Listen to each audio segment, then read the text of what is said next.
It's Andrew once again with another video tutorial on auditing Sage 300 ERP using ACL Analytics. In this recording, I'm going to focus on a table called Arcus. This table is found in the account receivable module, and it contains information about our debtors. This information includes balances, credit limits, contact details about the customer, the date the account was created, and so on and so on. It's important to note that debtors are important for the business, but if we don't manage them properly, we risk losing money through irrecoverable debts. Personnel might override credit limits for personal gain. They might also create fictitious debtors, and they might extend credit facilities to non-performing debtors. So the audit objectives that you need to focus on when auditing Arcus are as follows. You need to check if the company is trading with approved customers. You also need to check compliance with controls like credit limits. You also need to check if the company does not continue supplying non-performing debtors. So without wasting time, let me switch to ACL Analytics and then show you the steps that you need to perform when auditing this area. So here we are now in ACL. I'll do a quick rundown of the fields just to familiarize yourself with what's happening here. So the first field is the customer ID. Second one is customer name. This is the balance that the customer owes the business. This is the credit limit.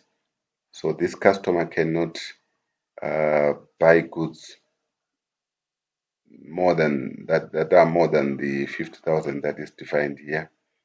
And this is the date that the account was created, the code currency.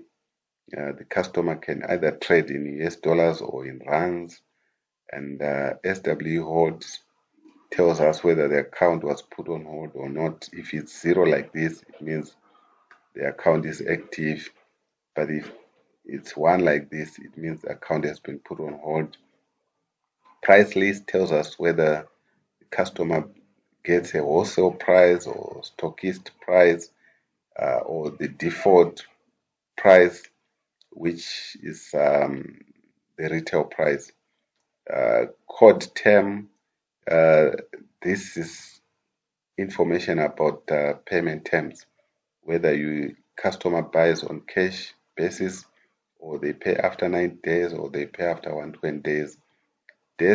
Date last arc, this is the last activity date. If the customer made a payment or they purchased goods or they returned goods, the date is recorded here. Date inac, this is the date the account was made inactive. If we decided not to continue trading with the customer, the date that we inactivated the account is shown here. CTA, phone, text, phone, these are contact details about the customer. So my first test is to check if data about the customer has correctly been captured in Sage Alpha. It's important to test that because if we capture incorrect information about our data, it means we might end up allowing people to capture even ghost data. They can capture ghost data. So the important thing is for you to get some application forms that have been approved, vetting forms that have also been approved by the credit controller or the finance director. So you get those forms and then you check if that information agrees with what is in Sage 300 ERP. But you can't do that for the whole database for all the customers. You need to come up with a sample. So in my case, my sample is going to be all accounts that were created as from 1 September 2017 going forward. So let's go to edit filter. I want to filter by date start. Date start. That's this one. This is the field that I'm going to use to filter my sample size. So date start, where is date start? Oh, it's hiding. Where is date start? Date start, date start. All right, here we are. Date start is greater than 31. Date start must be greater than 31 31 August 2017. So let's look for 31 August 2017. Mm, right here. Here we are. So let's click OK. Right. So there are 26 accounts that were created from September the 1st, 2017 going forward. So what you do is you also request, the client should give you 26 application forms or vetting forms, whatever you call them.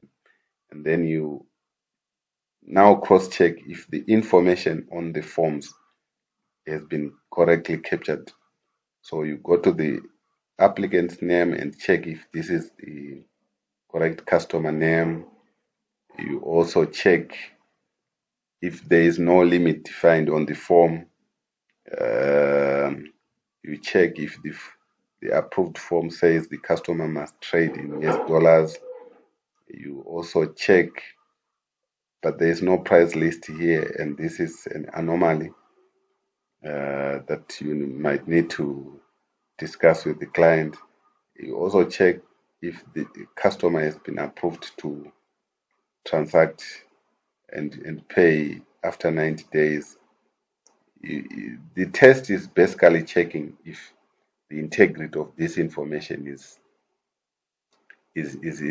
not compromised. So you also check the phone numbers if these contact details have been captured correctly. So that's test number one.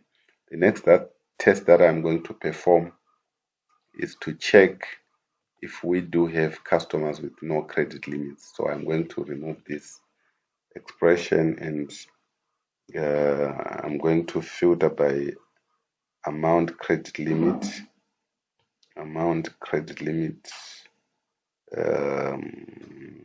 this table here, this field rather, amount credit limit. I want all customers with no credit limits, so where the credit limit is 0, and I don't want uh, those customers who trade on a cash basis. So code term, I'm looking for code term. Code term should not be COD. So I want to exclude those COD customers. Code term, it is code term, not COD. COD like this. Okay. So there we are. As you can see, we do have 441 credit customers with no credit limits. And this is a serious issue. Why? Because if you allow customers to buy stocks with any value, then it means we're exposing ourselves. So the risk exposure is very high. We need to put some limits for all the customers. So this is an odd observation. You need to flag this with management. The next audit test that I would want to perform on credit limits is to find out if we do have customers who have been allowed to trade beyond their credit limit. So amount credit limit should be less than amount balance due. So if there are exceptions in this area, it means people are probably overriding controls, or those controls are not being enforced, which is not right. So let's find out. Yes, we do have one transaction where a customer ABN was allowed to try to buy goods that are more than their credit limit. They exceeded the credit limit by $151.09. So this is an audit observation that we need to report on. The next audit test that I would like to perform is the price list. My expectation is all customers should have a price list. The accounts should be linked to a price list. So let's go to filter. I want to filter by price list. So I want all those accounts that do not have price list. So this should be equal to blank, like this.